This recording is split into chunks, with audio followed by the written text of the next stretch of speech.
Matt, who's on the Suzuki program last year, if you follow the Pro Stock Motorcycles closely, you know that Matt started on the Suzuki, switched back and forth a couple of times. At one point, actually switched in the middle of a race and then ran through the countdown on the Buell to take the championship. But he now is getting some factory help from Suzuki, and he is committed to making this program work. As Terry said, when we see the 199 come up on the scoreboard, horsepower doesn't appear to be the problem. But getting the bike to react off the starting line, and you've made the switch back and forth, or your company has, between the Suzuki and the... It's not just a matter of, well, just put that motor in and leave it, they'll all run the same. Different gearing, different torque curve, different everything. Is there anything really that carries over? No, not really. I mean, you're letting the clutch out on a 400 horsepower thing. I mean, that's about it. But the fact is that your mental clock has to change because your gear changes are different. And just the way the power is delivered, the way you leave the starting line, because the V-twins have a lot more torque on the bottom, so your clutch setup is really critical. So yeah, they're completely different machines, Alan.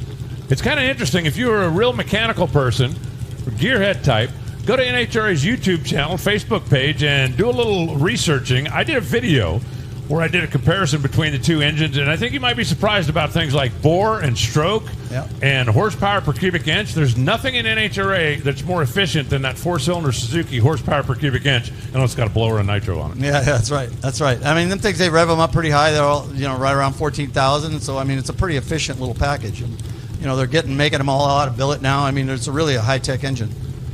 Matt Smith currently sits number 4. Angie currently sits number 9. Denzo times 2 coming at you right here at Indy. Well, Matt's still struggling with the first 60 foot of the racetrack.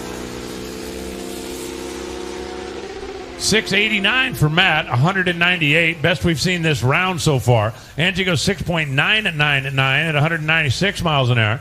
And Matt Smith, that time, 113 to 60 foot. There's a lot of performance there.